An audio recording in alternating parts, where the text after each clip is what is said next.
نحمده ونصلي على رسوله الكريم اما بعد فاعوذ بالله من الشيطان الرجيم بسم الله الرحمن الرحيم رب اشرح لي صدري ويسر لي امري واحلل عقدة من لساني يفقهوا قولي رب زدني علما اللهم فقهنا في الدين اللهم انا نسألك حبك وحب من يحبك والعمل الذي يبلغنا حبك اللهم ارزقنا اخلاص الہی آمین۔ لیسن نمبر 219 سورہ احزاب، آیت نمبر 28 سے لے کر 35 تک۔ غزوہ احزاب اور غزوہ بنو قریظہ کے بعد اب اللہ تعالیٰ معاشرتی اصلاح کریں گے، اور یہاں سے بالکل نیا موضوع شروع ہوگا۔ اموال غنیمت سے جب مسلمانوں میں کچھ آسودگی آ گئی تو آپ صلی اللہ علیہ وسلم سے ازواج نے زائد اخراجات کا مطالبہ کر دیا۔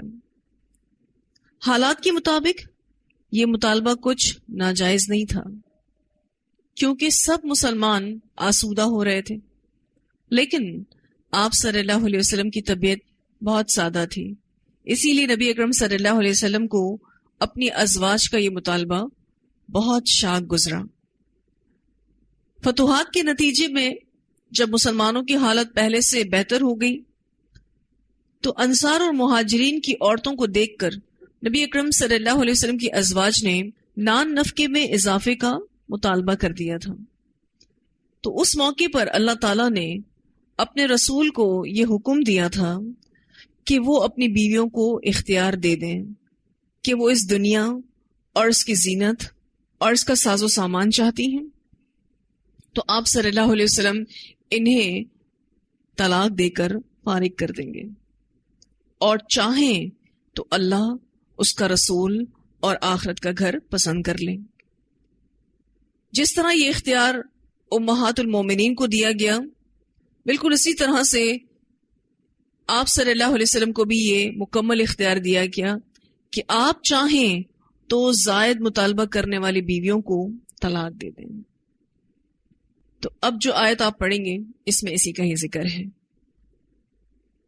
یا ایھا النبی، اے نبی صلی اللہ علیہ وسلم، قل کہہ دیجئے، لازواجک اپنی بیویوں سے، ان اگر کنتن ہو تم، تریدن الحیات الدنیا، تم چاہتی دنیا کی زندگی، وزینتہا اور اس کی زینت، فتعالین تو آؤ، امتعکن میں فائدہ دوں تم کو، واسرحکن اور میں رخصت کر دوں تم کو، سراحا جمیلا رخصت کرنا اچھے طریقے سے۔ واسرحکن کا جو لفظ ہے سین راحا سے ہے، جانوروں کو چرنے کے لیے کھلا چھوڑ دینا، یہ اس کا لفظی معنی ہے، مراد اس سے طلاق دے دینا۔ اب یہ آیت تخیر کہلاتی ہے، جس میں امہات المومنین کو بھی چوائس دی گئی، اور یہ چوائس نبی اکرم صلی اللہ علیہ وسلم کے بھی پاس تھی۔ اس کی بڑی تفصیل احادیث میں ملتی ہے۔ سیدنا جابر رضی اللہ تعالیٰ عنہ بیان کرتے ہیں کہ سیدنا ابو بکر رضی اللہ تعالیٰ عنہ آئے اور انہوں نے رسول اللہ صلی اللہ علیہ وسلم کے پاس حاضر ہونے کی اجازت مانگی۔ انہوں نے دیکھا کہ لوگ آپ کے دروازے پر جمع ہیں اور کسی کو اندر جانے کی اجازت نہیں۔ ابو بکر رضی اللہ تعالیٰ عنہ کو اجازت ملی تو وہ اندر گئے۔ پھر سیدنا عمر رضی اللہ تعالیٰ عنہ آئے اور اجازت مانگی، ان کو بھی اجازت دے دی گئی۔ انہوں نے نبی اکرم صلی اللہ علیہ وسلم کو دیکھا کہ آپ صلی اللہ علیہ وسلم بیٹھے ہوئے ہیں اور آپ کے گرد ان کی بیویاں غمگین اور خاموش بیٹھی ہیں۔ سیدنا عمر رضی اللہ تعالیٰ عنہ نے اپنے دل میں کہا کہ میں کوئی ایسی بات کہوں کہ نبی اکرم صلی اللہ علیہ وسلم خوش ہو جائیں۔ انہوں نے عرض کی، اے اللہ کے رسول صلی اللہ علیہ وسلم، کاش آپ دیکھتے خارجہ کی بیٹی کو، یہ اپنی بیوی کی بات کر رہے تھے، حضرت عمر اپنی ہی بیوی کی بات کر رہے تھے، کہ اگر وہ مجھ سے خرچ مانگتی تو میں اس کا گلا گھونٹ دیتا۔ یہ سن کر رسول اللہ صلی اللہ علیہ وسلم ہنسے آپ نے فرمایا یہ سب میرے گرد بیٹھی ہوئی ہیں، جیسے کہ تم دیکھ رہے ہو یہ مجھ سے خرچ مانگ رہی ہیں۔ تو سیدنا ابو بکر رضی اللہ تعالیٰ عنہ کھڑے ہو کر سیدہ عائشہ رضی اللہ تعالیٰ عنہ کا گلا گھونٹنے لگے، اور سیدنا عمر رضی اللہ تعالیٰ عنہ سیدہ حفصہ رضی اللہ تعالیٰ عنہ کا گلا گھونٹنے لگے۔ وہ دونوں کہہ رہے تھے کہ تم رسول اللہ صلی اللہ علیہ وسلم سے وہ چیز مانگ رہی ہو جو آپ کے پاس نہیں ہے۔ وہ کہنے لگی اللہ کی قسم ہم کبھی نبی اکرم صلی اللہ علیہ وسلم سے ایسی چیز نہیں مانگیں گی جو آپ کے پاس نہ ہو۔ پھر رسول اللہ صلی اللہ علیہ وسلم اپنی بیویوں سے ناراض ہو کر ان سے 1 مہینہ یا 29 دن تک علیحدہ رہے۔ اسے مسلم نے روایت کیا ہے۔ ایک اور حدیث جس کو آپ سنیں گے تو انشاءاللہ اور یہ واقعہ اچھے سے واضح ہوگا۔ سیدنا عمر رضی اللہ تعالیٰ عنہ بیان کرتے ہیں کہ جب نبی اکرم صلی اللہ علیہ وسلم نے اپنی بیویوں سے گوشہ نشینی اختیار کی تو میں مسجد میں داخل ہوا۔ لوگوں نے دیکھا کہ وہ کنکریاں الٹ پلٹ رہے ہیں اور کہہ رہے ہیں کہ رسول اللہ صلی اللہ علیہ وسلم نے اپنی بیویوں کو طلاق دے دی ہے۔ یہ اس زمانے کی بات ہے کہ ازواج کو پردے کا حکم نہیں دیا گیا تھا۔ سیدنا عمر رضی اللہ تعالیٰ نے کہا کہ میں نے دل میں سوچا کہ میں ضرور آج اس کا حال معلوم کر کے رہوں گا کہ کیا واقعی ساری بیویوں کو نبی اکرم صلی اللہ علیہ وسلم نے طلاق دے دی۔ لہٰذا میں عائشہ رضی اللہ تعالیٰ عنہ کے پاس گیا۔ میں نے ان سے کہا کہ اے ابو بکر کی بیٹی، تمہارا یہ حال ہو گیا ہے کہ تم رسول اللہ صلی اللہ علیہ وسلم کو ایذا دینے لگی ہو۔ انہوں نے کہا کہ مجھ کو آپ سے اور آپ کو مجھ سے کیا مطلب؟ اے خطاب کے بیٹے، آپ اپنی بیٹی کی خبر لیجئے۔ کہتے ہیں کہ میں حفصہ کے پاس گیا اور میں نے ان سے کہا اے حفصہ، نوبت یہاں تک پہنچ گئی ہے کہ تم رسول اللہ صلی اللہ علیہ وسلم کو ایذا دینے لگی۔ اللہ کی قسم تم جانتی ہو کہ رسول اللہ صلی اللہ علیہ وسلم تم کو نہیں چاہتے، اگر میں نہ ہوتا تو اب تک وہ تم کو طلاق دے چکے ہوتے۔ اس پر وہ پھوٹ پھوٹ کر رونے لگی۔ میں نے ان سے کہا کہ رسول اللہ صلی اللہ علیہ وسلم کہاں ہیں؟ انہوں نے کہا کہ وہ اپنے بالا خانے میں تشریف فرما ہے۔ صحیح بخاری میں ہے کہ سیدنا عمر رضی اللہ تعالیٰ عنہ بیان کرتے ہیں کہ میں حفصہ کے حجرے سے باہر نکلا اور ممبر کے پاس آیا تو دیکھا کہ اس کے گرد لوگ بیٹھے ہیں اور ان میں سے کچھ رو رہے ہیں، کیونکہ معاملہ بہت سنگین تھا۔ اگر نبی اکرم صلی اللہ علیہ وسلم نے اپنی تمام بیویوں کو طلاق دے دی تو یہ معاملہ کوئی چھوٹا معاملہ نہیں تھا، تو سارے صحابہ بہت پریشان تھے۔ کہتے ہیں میں تھوڑی دیر ان کے پاس بیٹھا رہا، پھر مجھ پر رنج کا غلبہ ہوا تو میں اٹھ کر اس بالا خانے کے پاس آیا جس میں نبی اکرم صلی اللہ علیہ وسلم بیٹھے ہوئے تھے۔ میں نے اس اسود نامی غلام سے کہا کہ عمر کے لیے اجازت مانگو۔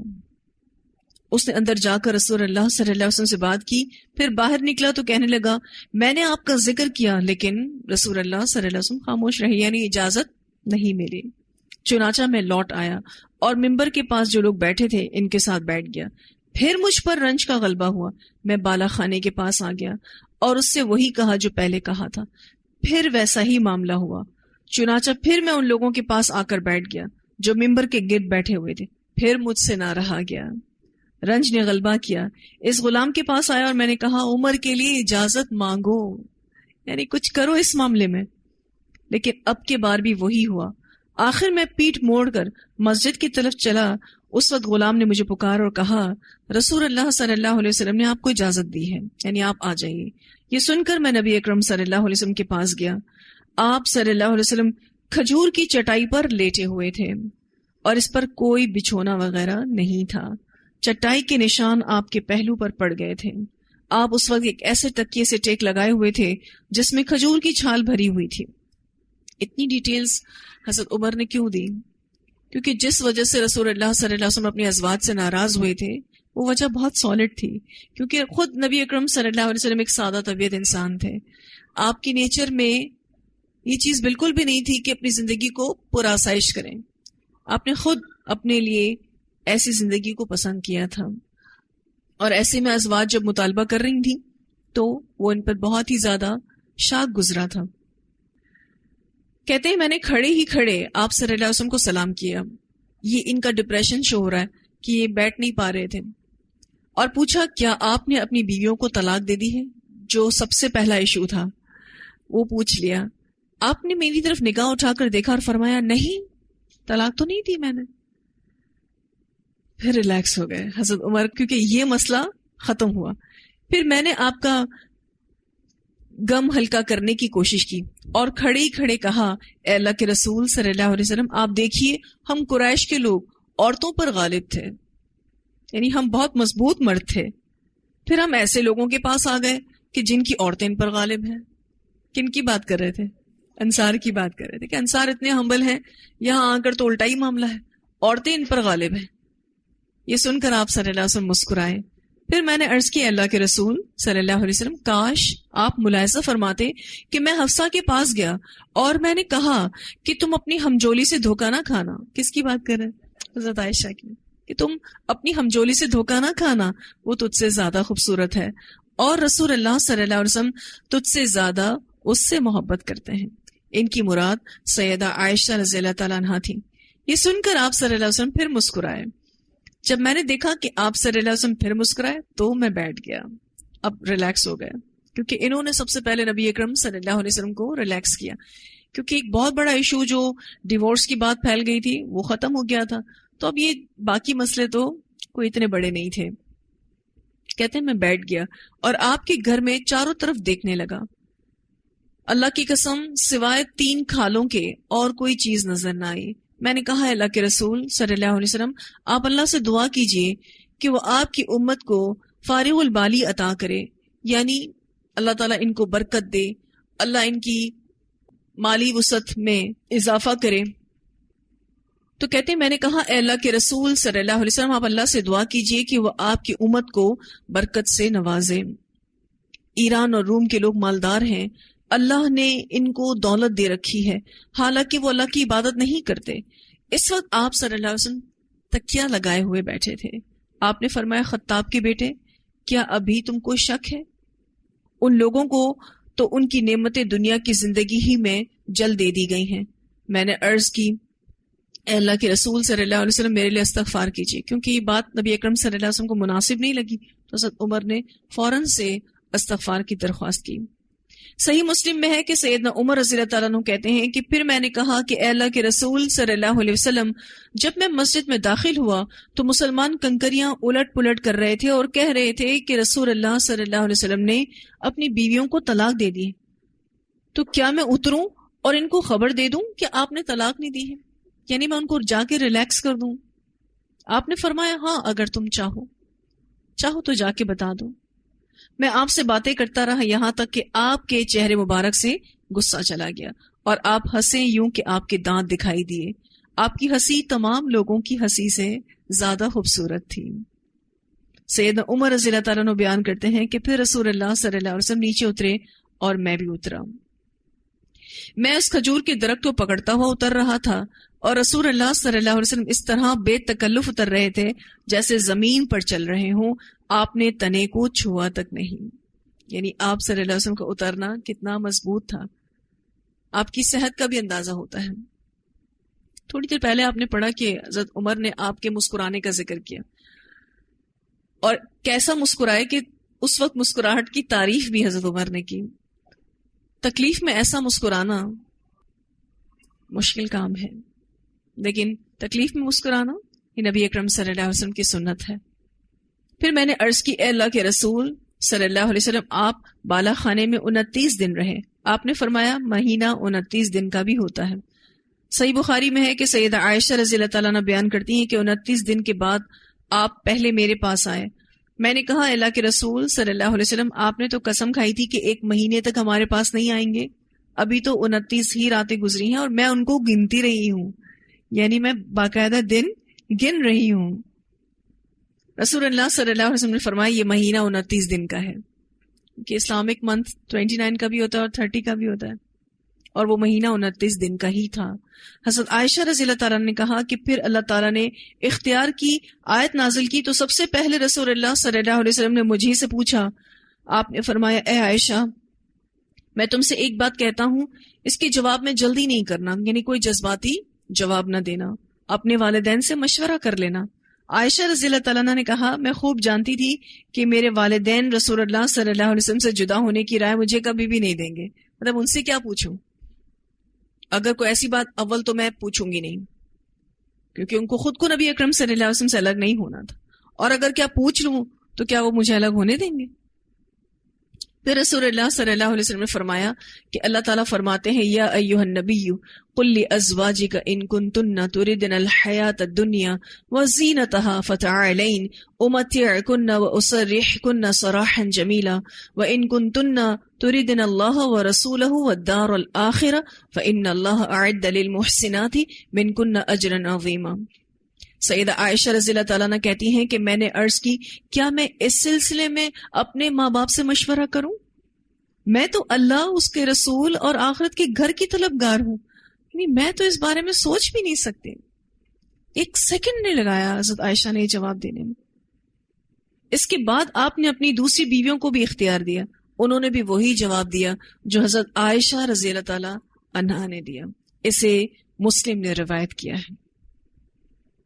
ایک کافی طویل روایت جس میں یہ پورا واقعہ اور اس کا ایک ایک پہلو واضح کیا گیا۔ پھر اللہ سبحانہ تعالیٰ فرماتے ہیں وَإِن كُنتُنَّ، اور اگر ہو تم تُرِيدْنَ اللَّهَ، تم چاہتی اللہ کو، وَرَسُولَهُ، اور اس کے رسول صلی اللہ علیہ وسلم کو، وَالدَّارَ الْآخِرَةَ، اور آخرت کے گھر کو، فَإِنَّ اللَّهَ، تو بے شک اللہ تعالیٰ، أَعَدَّ، اس نے تیار کیا ہے، لِلْمُحْسِنَاتِ، نیکوکار عورتوں کے لیے، مِنْكُنَّ، تم میں سے، اجرا عظیما، اجر بہت بڑا۔ یہ ازواج کا امتحان تھا اور وہ اس میں پاس ہو گئی۔ ان سب نے کہا کہ ہمیں جس حال میں بھی رکھا جائے گا ہم راضی ہیں، ہمیں تو اللہ، اس کا رسول اور آخرت کا گھر چاہیے۔ یہ اخلاق اور کردار کی اور اللہ کے ساتھ تعلق کے حوالے سے کتنی بلند پایا عورتیں ہوں گی جن کو نبی اکرم صلی اللہ علیہ وسلم کی زوجیت کے لیے چنا گیا تھا، اس بات میں کوئی شک نہیں۔ ازواج بہترین عورتیں تھیں جن کو نبی اکرم صلی اللہ علیہ وسلم کا ساتھی بننے کا شرف دیا گیا۔ اسی لیے آپ دیکھیں کہ فوراً ہی تمام ازواج نے یہ جواب دیا۔ تو یہ ازواج کا امتحان تھا جس میں وہ بخوبی پاس ہوئیں۔ ازواج کا جو یہ واقعہ ہے اس میں ہمارے لیے بڑا سبق ہے۔ اگر ہمیں دنیا میں دو چوائسز ملیں جس میں ایک دنیا کو اختیار کرنے کا اور دوسرا دین کو اختیار کرنے کا، ہم کسے چنتے ہیں؟ کیونکہ آخرت میں بلند درجے پانے کے لیے دنیا کا کچھ نہ کچھ حصہ تو آپ کو چھوڑنا ہی پڑتا ہے۔ اس دین میں ترقی پانے کے لیے آپ کو دنیا کی بہت ساری چیزیں چھوڑنی پڑتی ہیں۔ اس وقت پھر ہمارا کیا عمل ہوتا ہے وہ خاص الخاص ہے۔ اور یہاں پر ہمیں ازواج کے واقعے سے یہی سکھایا گیا کہ اگر دنیا میں ہمیں چوائس ملے جس سے یا تو آپ صرف آخرت کو حاصل کر سکتے ہیں یا صرف دنیا کو حاصل کر سکتے ہیں، تو چننا کسے ہے؟ آخرت کو چننا ہے۔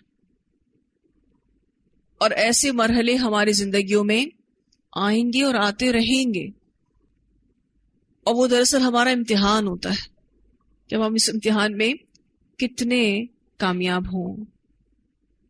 نبی اکرم صلی اللہ علیہ وسلم کی اس وقت جب یہ آیت تخیر اتری ہے، 9 بیویاں نکاح میں تھیں، جس میں سے 5 قریشی تھیں اور اس کے علاوہ 4 تھیں۔ ویسے آپ کی 11 ازواج ہیں، لیکن جس وقت یہ معاملہ پیش آیا حضرت خدیجہ رضی اللہ تعالی عنہا وفات پا چکی تھیں، اور اسی طرح سے حضرت زینب بنت خزیمہ وہ بھی وفات پا چکی تھیں۔ 5 قریشی بیویاں جو حیات تھیں، جس میں حضرت عائشہ رضی اللہ تعالی عنہا، دوسری حضرت حفصہ رضی اللہ تعالی عنہا، تیسری ام حبیبہ رضی اللہ تعالی عنہا، پھر حضرت سودا رضی اللہ تعالی عنہا اور ام سلمہ رضی اللہ تعالی عنہا۔ یہ 5 قریشی خواتین تھیں۔ اس کے علاوہ 4 حضرت صفیہ جن کا تعلق بنو نذیر سے تھا، حضرت میمونہ جن کا تعلق قبیلہ ہلال سے تھا، حضرت زینب بنو اسد سے تھیں، اور حضرت جویریہ بنو مستلق سے تھیں اور رضی اللہ عنہن. تو یوں 9 بیویاں نبی اکرم صلی اللہ علیہ وسلم کے نکاح میں اس وقت موجود تھیں. پھر اللہ سبحانہ تعالیٰ فرماتے ہیں یا نساء النبی، اے نبی کی عورتوں. اب یہاں پر نبی اکرم صلی اللہ علیہ وسلم کی ازواج سے براہ راست خطاب ہے. اللہ تعالیٰ کا انداز بالکل بدل رہا ہے. دوسرا، اللہ تعالیٰ کا براہ راست خطاب کرنا ان کے احترام کی وجہ سے بھی ہے. اب اس آیت میں ان کے لیے ایک اہم نصیحت ہے. من یأتی، جو آئے گی، من کننا، تم میں سے، بفاحشۃ مبینہ، کھلی بے حیائی کو. بفاحشۃ مبینہ کے 2 معنی قرآن پاک میں کیے جاتے ہیں. ایک، یہ ٹرمنالوجی زنا کے لیے بھی استعمال ہوتی ہے، اور دوسرا بد زبانی اور بد اخلاقی کے لیے بھی. یہاں سے مراد بد زبانی اور بد اخلاقی ہے. ہم یہاں دوسرا معنی لیں گے کیونکہ پہلے معنی کا احتمال امہات المومنین سے نہیں ہے. یضاعف لہا، دگنا دیا جائے گا اس کے لیے، العذاب، و عذاب، ضعفین، 2 گنا. اگر تم میں سے کوئی بفاحشۃ مبینہ کا ارتکاب کرے گی تو اسے دگنا عذاب دیا جائے گا، 2 گنا. وکان ذالک، اور ہے یہ بات، علی اللہ، اللہ پر، یسیرا، بہت آسان. جس کا جتنا بڑا درجہ اس کی غلطی اتنی ہی بڑی ہوتی ہے. گو کہ ایسا ازواج کرنے والی نہ تھیں، لیکن ایک اصول دے دیا گیا.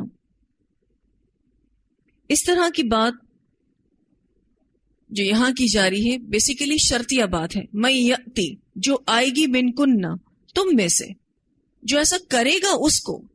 اور شرطیہ انداز میں بات تو نبی اکرم صلی اللہ علیہ وسلم سے بھی اللہ تعالیٰ نے پہلے پڑھ چکے ہیں آپ کہ اللہ تعالیٰ فرماتے ہیں کہ اگر آپ نے بھی شرک کیا تو اللہ آپ کے اعمال کو ضائع کر دے گا. گو کہ نبی اکرم صلی اللہ علیہ وسلم شرک کرنے والے نہ تھے، اور نہ ہی کبھی شرک کا شائبہ بھی آپ صلی اللہ علیہ وسلم کے ساتھ گزر سکتا ہے، کبھی نہیں.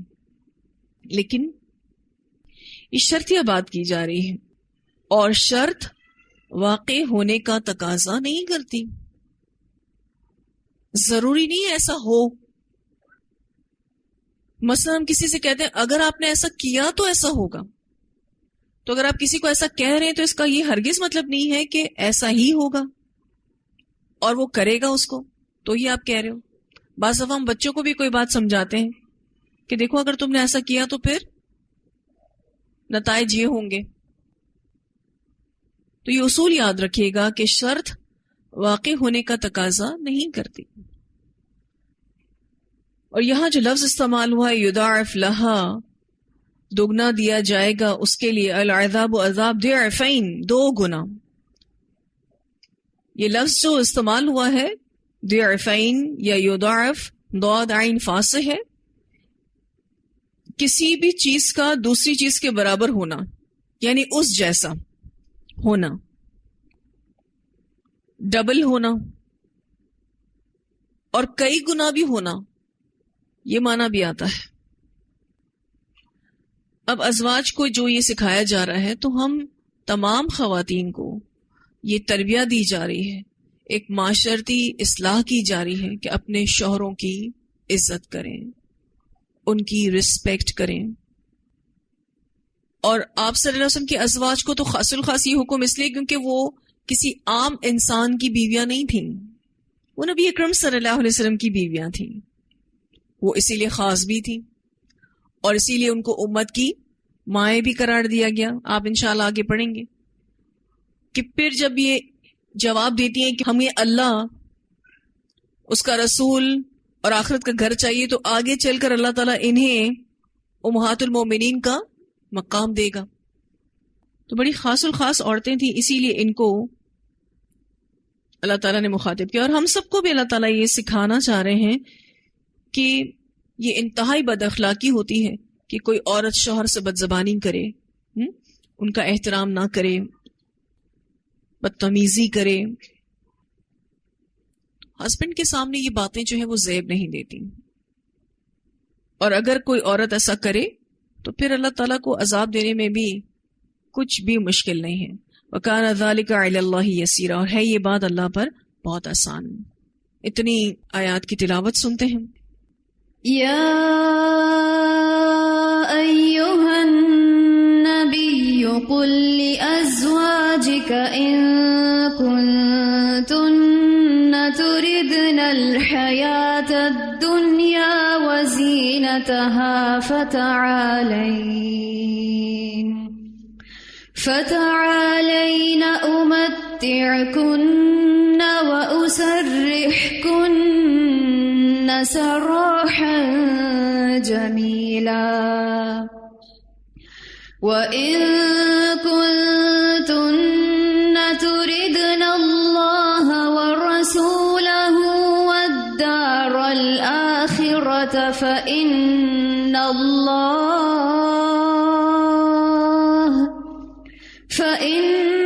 اللَّهَ أَعَدَّ لِلْمُحْسِنَاتِ مِنكُنَّ أَجْرًا عَظِيمًا.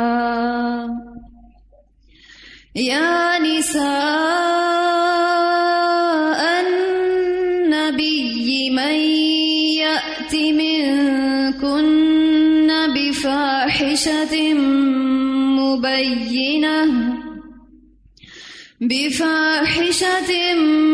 مبینة یضاعف لها العذاب ضعفین وَكَانَ ذَلِكَ عَلَى اللَّهِ يَسِيرًا. یہ جو واقعہ ہوا تھا جس میں ازواج کو اختیار دیا گیا تھا اور نبی اکرم صلی اللہ علیہ وسلم نے حضرت عائشہ کو وہ آیتیں سنائی تھیں کہ اللہ تعالیٰ ایسے کہہ رہے ہیں، تو انہوں نے کہا کہ میں تو اللہ اور اس کا رسول اور آخرت کا گھر چاہتی ہوں، لیکن جو جواب میں نے آپ کو دیا ہے نا، آپ باقی ازواج کو نہیں بتائیے گا. تو آپ صلی اللہ علیہ وسلم نے فرمایا کہ اللہ تعالیٰ نے مجھے سختی کرنے والا بنا کر نہیں بھیجا، بلکہ مجھے معلم بنا کر بھیجا ہے اور آسانی پیدا کرنے والا مبعوث کیا ہے. اگر تمہارے انتخاب کے بارے میں کسی نے مجھ سے پوچھا تو میں اسے بتا دوں گا. اسے مسند احمد نے روایت کیا ہے اور مسلم نے روایت کیا ہے. ازواج کا چیپٹر اگر آپ سیرت کی بک کھول کے بالکل آخر میں اگر دوہرا لیں تو وہ زیادہ بہتر ہے. وہاں بڑا مختصر سا اور بڑا اچھا سا تجلیات میں دیا ہوا ہے، تو اس کو آپ پڑھ لیں انشاءاللہ تعالی. صحیح.